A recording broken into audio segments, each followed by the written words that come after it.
있는가. 예수의 보혈로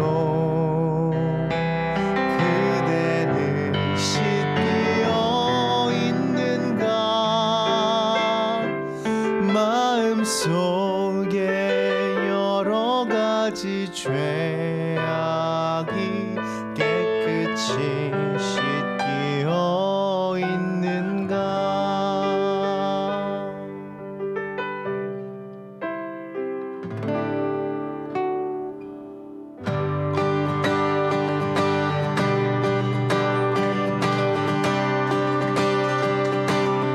예수 십자가에 흘린 피로써 그대는 씻기어 있는가. 더러운 죄 회개하는 능력을 그대는 참으지 않은가. 다시 한 번 더. 예수 십자가에 흘린 피로써 그대는 씻기어 있는가. 더러운 죄 회개하는 능력을 그대는 참으지 않은가. 예수의 보혈로 그대는 씻기어 있는가. 마음속에 여러 가지 죄악이 깨끗이 씻기어 있는가. 아멘. 우리 2절로 함께 주님 앞에 고백합시다. 주 예수와 밤낮으로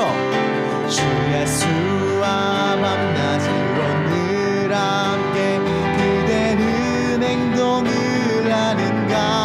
아무 때나 어디서나 그대는 십자가 붙들고 있는가. 주님 예수 다시 올 때 그대는 영접할 예복이 있는가. 그대 몸이 거룩한 곳 성전에 갈 준비가 됐는가. 예수의 보혈로 그대는 씻기어 있는가. 마음속에 여러 가지 죄악이 깨끗이 씻기어 있는가. 예수의 보혈로 그대는 씻기어 있는가. 마음속에 여러 가지 죄악이 깨끗이 씻기어. 아멘. 우리 박수하면서 4절로요. 모든 죄에 더러워진 예복을 주 앞에 지금 다 벗어서 샘물같이 솟아나는 보혈로 눈보다 너희게 씻으라. 예수의 보혈로 그대는 씻기어 있는가. 마음속에 여러 가지 죄악이 깨끗이 씻기어. 아멘. 예수의 보혈로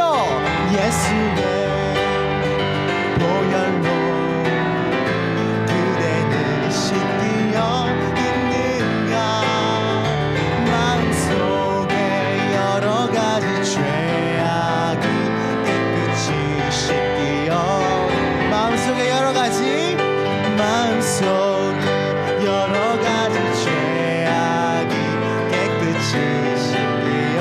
아멘. 예수의 보혈로 씻겨 계십니까? 마음속에 여러 가지 죄악이 깨끗이 씻기어 있는가.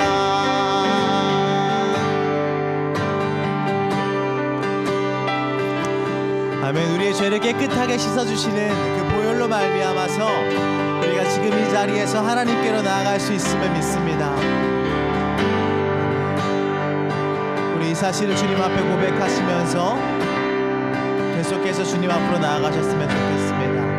함께 고백하실까요?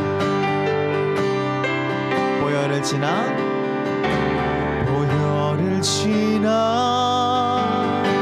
하나님 품으로 보혈을 지나 아버지 품으로 보혈을 지나 하나님 품으로 한 걸음씩 나가네. 한 번 더요. 보혈을 지나 하나님 품으로 보혈을 지나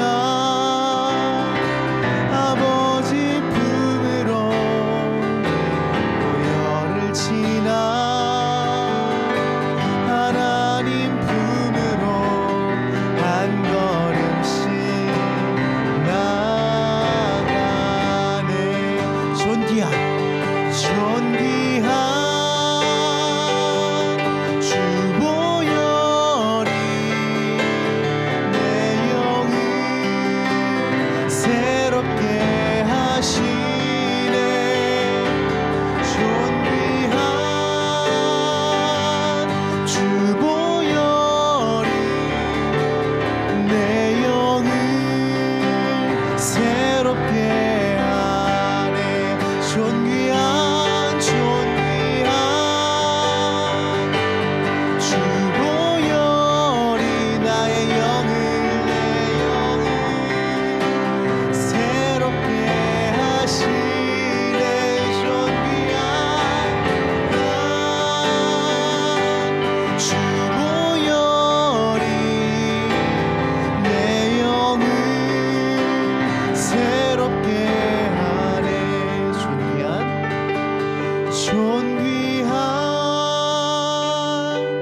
주 보혈이 내 영을 새롭게 하시네. 존귀한 주 보혈이 내 영을 새롭게 하네. 보혈을 지나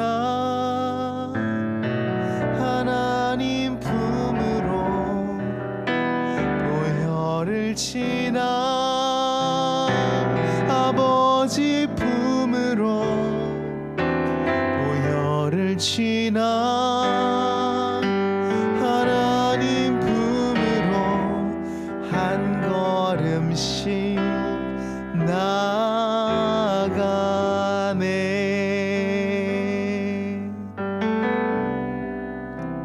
아멘. 요즘 젊은 사람들이 많이 쓰는 말 가운데 그 신의 한 수 이런 말을 씁니다. 그런 말을 어떤 때 쓰는가 봤더니 어떤 상황이 이렇게 환경이 안 좋은 쪽으로 이렇게 흘러가고 있었는데 어떤 한 가지 조건을 바꿈으로 말미암아 전체적인 환경이 갑자기 좋아지는 그런 일들을 만나게 될 때 그렇게 일어난 그 작은 변화를 신의 한 수다 이렇게 많이들 표현을 합니다. 그 신의 한 수의 원조가 오늘 본문에 나옵니다. 하나님께서 직접 하신 일이에요. 직접 하신 일인데 사실 이때는 어떤 분위기였냐면 스데반의 죽음으로 일어난 박해 때문에 온 교회가 핍박을 피해서 도망가는 상황입니다. 이전에 다른 어떤 젤롯당이라든가 어떤 그런 모임들이 있었을 때 지도자와 또 사람들이 이렇게 잡아오게 갇히게 되면 그 모임들은 다 끝났었어요. 그 이전에 많은 모임들이 그랬었기 때문에 지금 초대교회도 어떻게 보면 그런 위기 가운데 있습니다. 사람들이 믿는 사람들을 잡아 가두고 갑니다.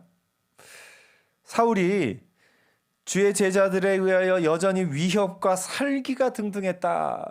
이런 살기가 등등했다라고 표현하는데 사실 사울이 직접 죽이지는 못할 겁니다. 왜냐하면 스데반의 경우는 아주 특별한 경우고요. 그 이후에 다른 사람들은 붙잡아서 로마 군에게 건네주고 로마 군이 어떤 판결을 내릴 그런 상황이었습니다. 이렇게 되면 보통 모임들은 어떤 이런 결속력이 약해지고 끝이 나게 되어 있습니다. 그런 위기의 상황인데 하나님이 놀랍게 가장 그 핍박에 앞장섰던 그 누구보다 그 모든 상황을 주도했던 사울을 변화시킵니다. 사울이 변화해서 그 이름이 바울이라고 이 뒤로는 불리게 되는데, 바울이 복음을 전하는 데 앞장섬으로 말미암아 놀라운 변화가 일어납니다. 그 전까지 왜 이 예수 믿는 사람들을 핍박하는지 그 모든 이유와 어떻게 보면 심지어 그 공문에 적힌 내용들까지 다 자세히 알던 이 바울이 예수를 믿고 변화되어서 복음을 전하는 사람이 됨으로 말미암아 교회가 핍박으로 인해서 약해진 것이 아니라 도리어 더 폭발적으로 성장하는 계기가 된 것을 봅니다. 그야말로 사람들이 얘기하는 신의 한 수, 그 원형이 여기 있죠. 하나님의 그 역사하심으로 말미암아 놀라운 변화가 일어납니다. 근데 가만히 보면요, 하나님은 역전을 참 좋아하시는 것 같아요. 우리가 생각하기에는 초대교회에 성령의 뜨거운 역사를 부어주셨으면 그냥 그 사람들이 나가서 복음 전하고 교회가 계속 성장하는 모습만 봤으면 좋겠는데, 계속 교회가 성장하고 흥왕하고 사람들이 변화되는 그것만 봤으면 좋겠는데, 하나님은 지금 오늘 본문의 일처럼 큰 위기 가운데, 어떻게 보면 모든 그런 초대교회가 다 어떻게 보면 문을 닫을 만한 그런 위기 가운데로 몰아가셨다가, 어떻게 몰아가신 거라기보다는 그때까지 가만히 계셨다가 갑자기 하나님의 역사를 나타내면서 이렇게 나타내시는 것을 봅니다. 구약에도 그런 일들이 많이 있죠. 우리가 잘 아는 요셉.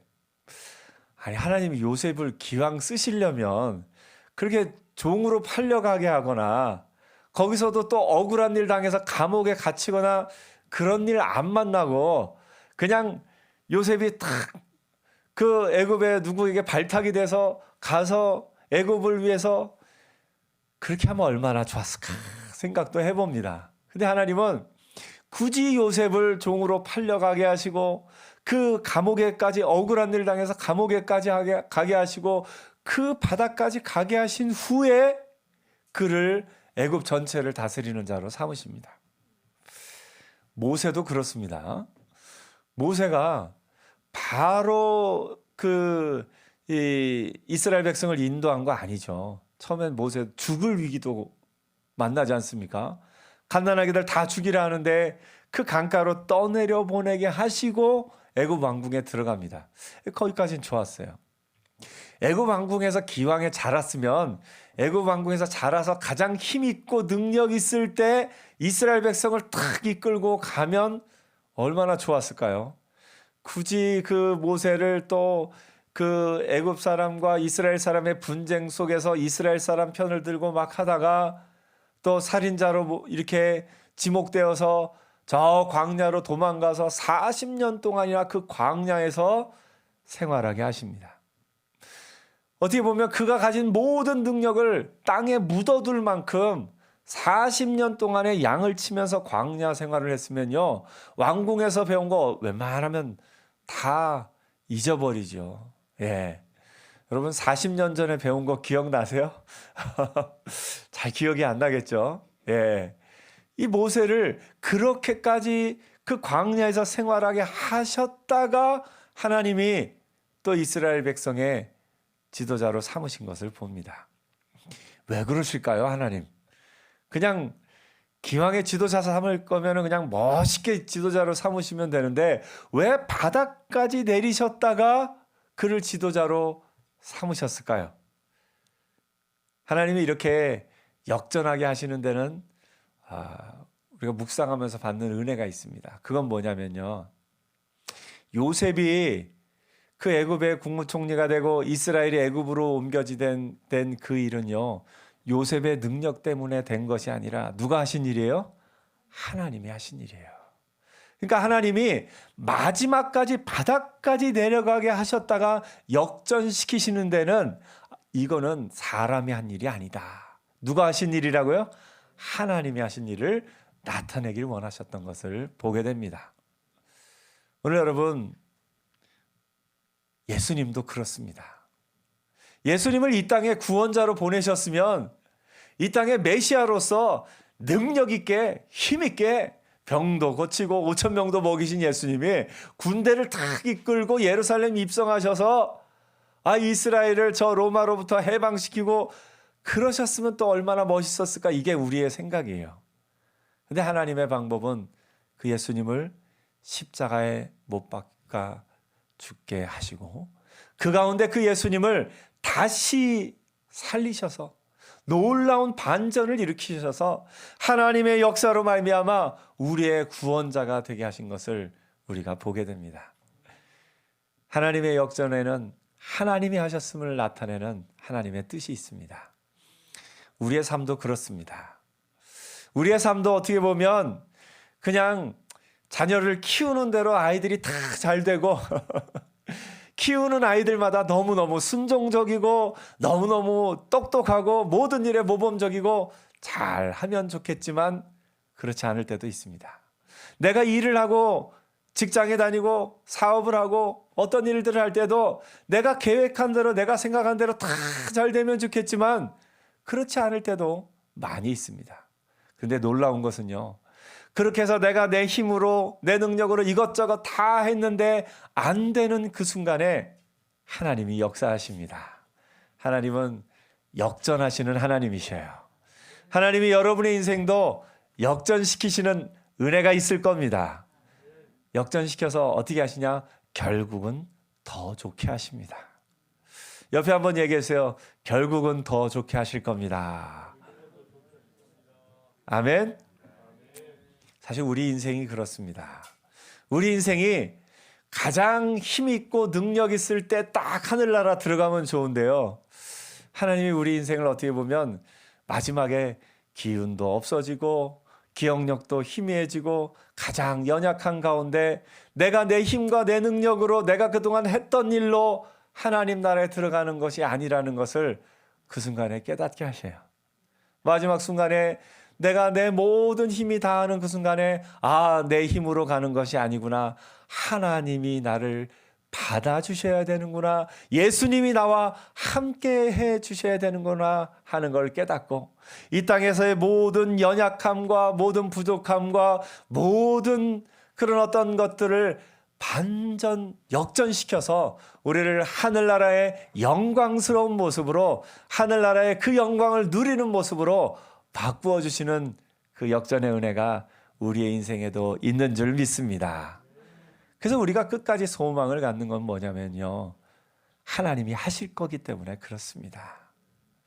오늘 이스라엘이 스데반이 죽고 모두가 흩어졌을 때 이 다메섹은요 굉장히 먼 거리입니다. 예루살렘으로부터 이 이스라엘의 땅 끝까지 어떻게 보면 이스라엘이라는 나라를 놓고 보면 나라의 땅 끝을 넘어선 곳입니다.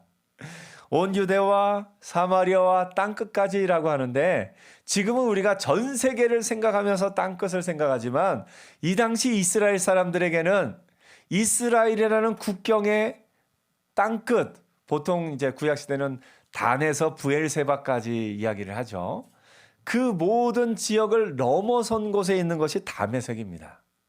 예수 믿는 사람들이 예수를 믿고 나서 너무너무 좋았어요. 예루살렘 교회에 모여서 서로 필요한 것을 나누고 사랑하고 성령의 은혜를 받아서 너무너무 좋았는데 그만 박해를 받아 흩어집니다. 우리가 열심히 뭘 잘못한 것도 아니에요. 악한 일을 한 것도 아니에요. 선한 일을 하며 구제를 하며 열심으로 지냈는데도 박해를 받아서 흩어집니다. 어디까지요? 이스라엘의 그 국경 땅 끝을 넘어서 다메섹까지 흩어진 겁니다.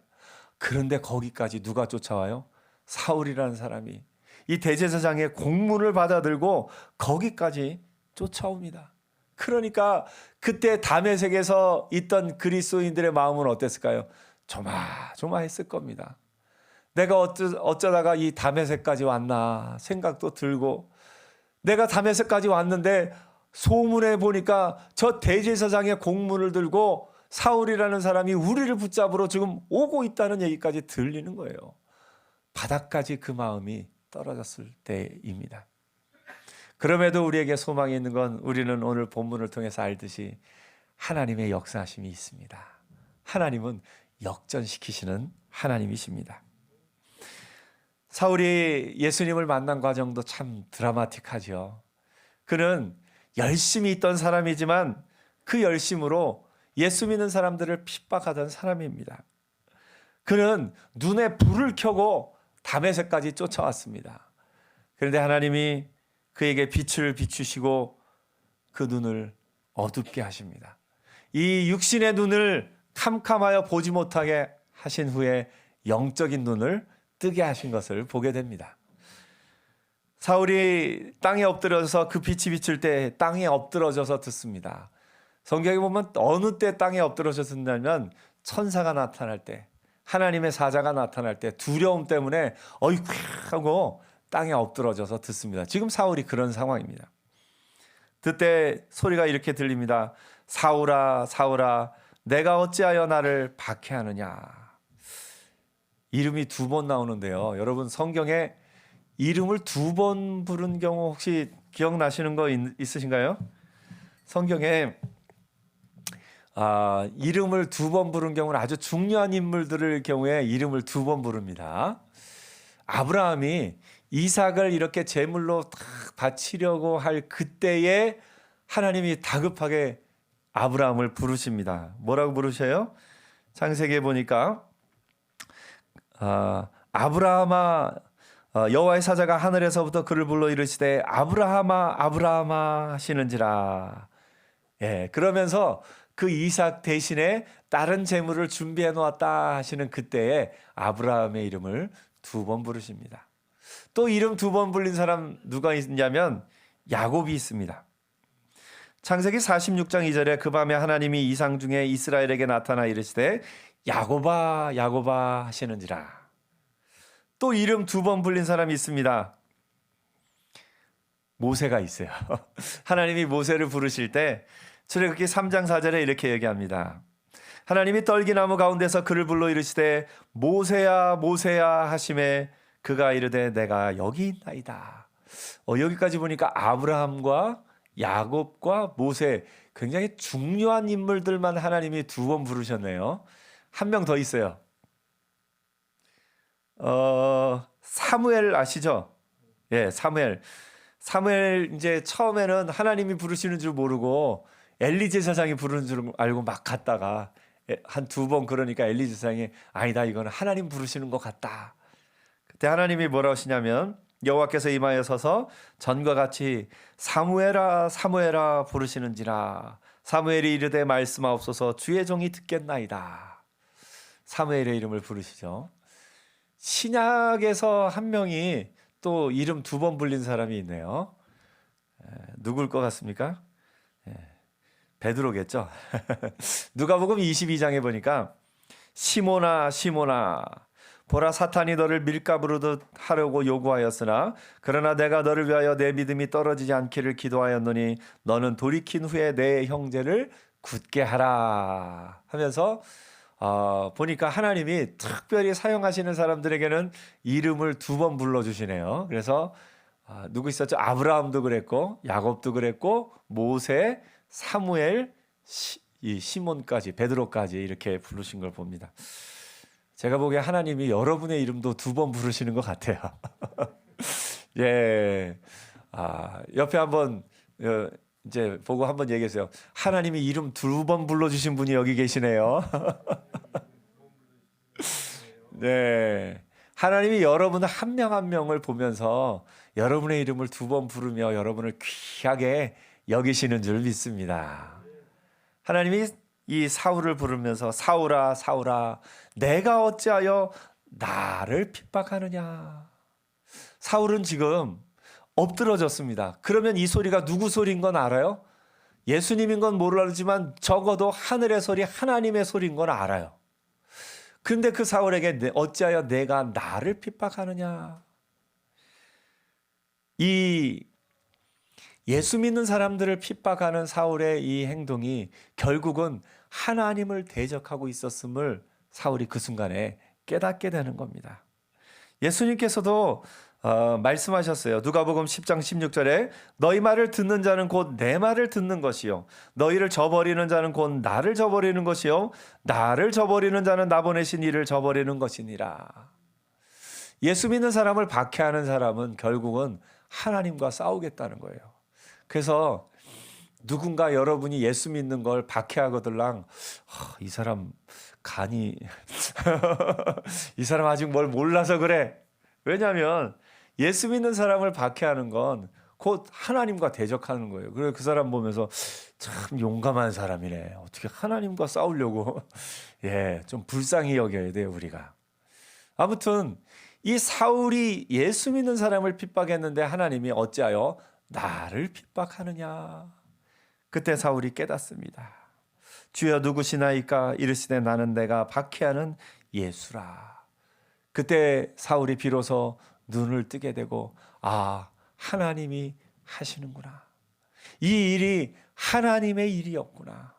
이 예수를 믿는 이 일이 그냥 사람들 사이에서 일어난 일이 아니라 하나님이 하시는 일이었구나 깨닫고 그가 그 예수 그리스도를 자신의 구주로 영접하게 됩니다. 앞이 보이지 않게 된 사울이 드디어 영적인 눈이 띄어지고 하나님의 역사하심을 보게 된 것을 봅니다.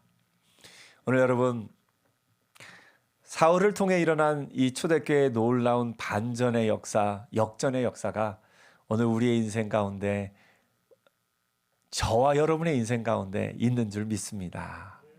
내가 내 힘으로 다 했는데 안 된다고 생각한 그 순간에 하나님은 하십니다. 그리고 우리의 인생 마지막에 어찌 보면 가장 연약한 모습인 것 같지만 이런 나를 하나님이 하나님 나라로 또 이끄시는 순간에 가장 영광스럽고 능력 있는 모습, 이 땅에서의 그 어떤 사람의 영광스러운 모습보다도 더 영광스러운 모습으로 주님 다시 오실 그날에 우리가 하나님 앞에 서게 될 줄 믿습니다. 그래서 우리 가운데 늘 소망은 하나님이 하실 겁니다. 그리고 하나님이 더 좋게 하실 겁니다 하는 믿음으로 담대히 나가는 저와 여러분 되기를 축복합니다. 저와 여러분 앞에 어떤 상황과 환경이 있든지 간에 그것을 내가 하려고 해도 할 수 없는 상황이 있다 할지라도 하나님이 결국은 하실 것이고 하나님이 더 좋게 하실 것임을 믿고 담대히 나가는 저와 여러분 되기를 축복합니다. 기도하겠습니다.